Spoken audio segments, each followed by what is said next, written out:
নমস্কার বন্ধুরা, আমি আজকে ওলের একটা অন্য ধরনের রান্না নিয়ে এসেছি। সাধারণত আমরা ওল শুধু করি, তার সঙ্গে সর্ষে বাটা দিয়ে করি, কিন্তু আজকের রান্নাটা একদম অভিনব, পটল আর আলু দিয়ে।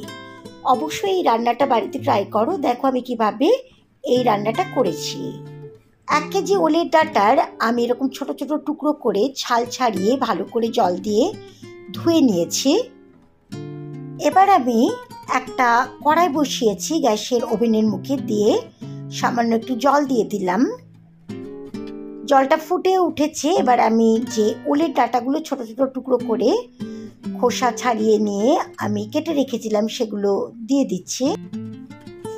ভালো করে এই ওলের ডাঁটাগুলোকে আমি মিশিয়ে দিলাম জলের মধ্যে। এবার আমি গ্যাসের ফ্লেমটাকে মিডিয়ামে রেখে 6 মিনিটের জন্য ঢাকনা দিয়ে দিলাম, ওলগুলোকে সেদ্ধ করব বলে।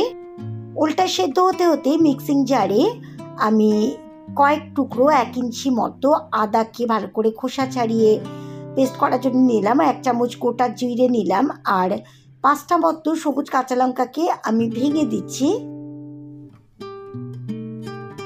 সামান্য একটু জল দিয়ে আমি একটা মিহি পেস্ট তৈরি করে নেব। ঠিক 6 মিনিট বাদে আমি ঢাকনাটা খুলে দিলাম। ওলগুলো ভালো করে সেদ্ধ হয়ে গেছে, তবে ওলগুলো আমি 70% মতো সেদ্ধ করেছি, কারণ ওলের ডাঁটা একটুখানি গোটা থাকলে ভালো লাগে। এবার আমি জল ঝরিয়ে অন্য একটা পাত্রে সেদ্ধ ওলের ডাঁটাগুলোকে তুলে নিচ্ছি।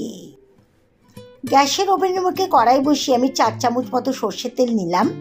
এই রান্নাটা সর্ষের তেলই ভালো লাগে। তেলটা গরম হয়ে গেলে কড়াইয়ের চারদিকে আমি খুন্তি দিয়ে লাগিয়ে নিচ্ছি।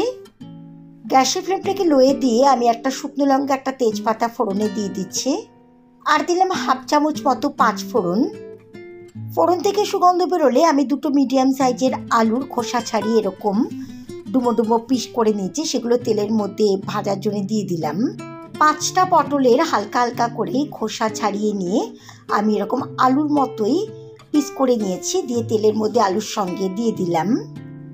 আলু আর পটলগুলোকে আমি মোটামুটি 3 মিনিট ধরে ভালো করে নাড়াচাড়া করে লাল লাল করে ভেজে নেব।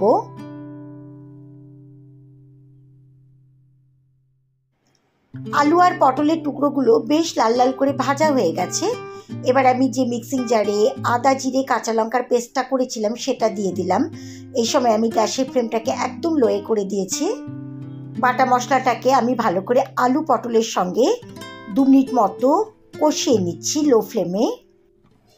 ভালো করে মশলাটা কষানোর পর যখন তেল ছাড়তে শুরু করে দিয়েছে, তখন 1 চা চামচ মতো হলুদের গুঁড়ো দিলাম, আর 1 চামচ মতো লবণ দিয়ে দিলাম। লবণ আর হলুদটাকে ভালো করে আমি মিশিয়ে দিচ্ছি। গ্যাসের ফ্লেমটাকে লোয়ে রেখে আমি 1 মিনিটের জন্য ঢাকা দিয়ে দিলাম। ঠিক 1 মিনিট বাদে আমি ঢাকনাটা খুলে দিলাম। দেখো অনেকটা নরম হয়ে গেছে আলু আর পটল। এবার আমি একটু নাড়াচাড়া করে নিচ্ছি খুন্তি দিয়ে। এবার সেদ্ধ করে রাখা ওলের ডাঁটাগুলো এর মধ্যে দিয়ে দিচ্ছি, দিয়ে 2 মিনিট মতো খুব ভালো করে সবকিছুর সঙ্গে আমি কষিয়ে নেব ওলের ডাঁটাগুলোকে। গ্যাসের ফ্লেমটাকে লোয়ে রেখে আমি 5 মিনিটের জন্য ঢাকা দিয়ে দিলাম রান্নাটার উপর। 5 মিনিট বাদে আমি ঢাকনাটা খুলে দিলাম। দেখো সমস্ত কিছু কিন্তু ভালো করে সেদ্ধ হয়ে গেছে। আমি আলাদা করে কোনো জল দিইনি। ওলের ডাঁটা থেকে যে জলটা বেরিয়েছে সেটা দিয়ে কিন্তু রান্নাটা হচ্ছে। 1/2 চামচ মতো চিনি দিলাম। নিরামিষ রান্নাতে একটু চিনি দিলে ভালো লাগে। চিনিটাকে মিশিয়ে দিচ্ছি রান্নার সঙ্গে। গ্যাসের ফ্লেমটাকে লোয়ে রেখে আরও 2 মিনিটের জন্য আমি ঢাকনা দিয়ে দিলাম, যাতে রান্নাটা আর একটু মাখো মাখো হয়। 2 মিনিট বাদে আমি ঢাকনাটা খুলে দিচ্ছি।